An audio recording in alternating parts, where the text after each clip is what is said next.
The basilica was built in the exact place where an image of the Santo Niño or Infant Jesus, known as Santo Niño de Cebu, was found. This figure first belonged to the Ferdinand Magellan expedition of 1521. It was later found by an expedition of Miguel Lopez. This museum, located inside the basilica, shows the history of Christianity in Cebu. You can see antique objects including furniture more than a century old, priestly vestments, and ancient cloaks of the Santo Niño donated by different devotees over the centuries. The Holy Child that Magellan brought is said to be a product of the Spanish colony of Flanders in Belgium. It was dressed up in the traditional costume for children of the Spanish court of the late 16th and 17th centuries. It had a long-sleeved shirt with lace ruffles and gold embroidered vest over a pair of trousers. Basilica Minori del Santo Niño is known as the oldest Catholic church in Cebu. The church houses the image of the Santo Niño, the city's patron saint that represents Jesus as Black Holy Child. It is also a place for prayer and pilgrimage to a large number of people each year. Only people who can humble themselves before God will receive God's mercy and forgiveness. Only people who know the way of humility will be able to understand the lowly, the last, the least, and the lost in the society. It is also huge of began of the city in the region 7. In relation to Basilica de Cebu, there is also a huge event in Region 7 which is called Sinulog Festival, a traditional celebration in Cebu held every third Sunday of January to honor the Santo Niño. The festival is done by a dance ritual in which it tells the story of Filipino people, pagan, past, and their acceptance of Christianity. Many foreign people also come to the Cebu to celebrate the Sinulog Festival along with the local people. The festival is considered to be the biggest festival in the Philippines, with every celebration of the festival routinely attracting between 1 million and 1.5 people each year. Aside from the religious aspect of the festival, Sinulog is also famous for its people that worship the child, which is the Santo Niño.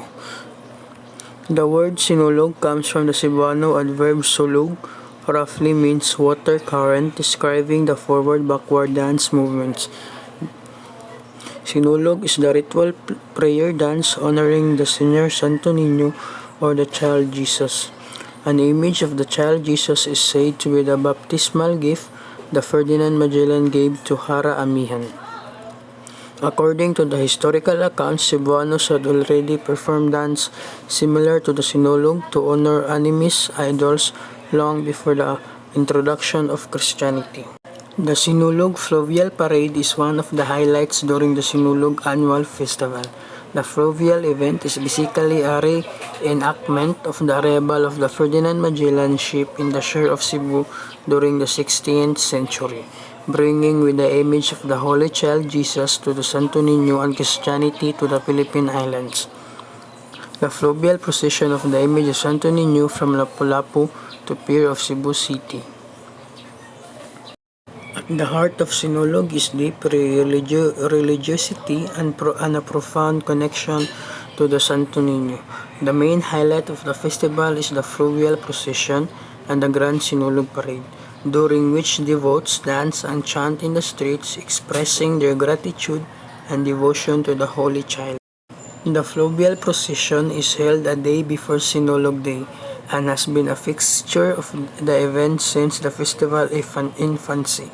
This is when the image of the Santo Niño is brought back to the Cebu through a fleet of ships along the Mactan Channel.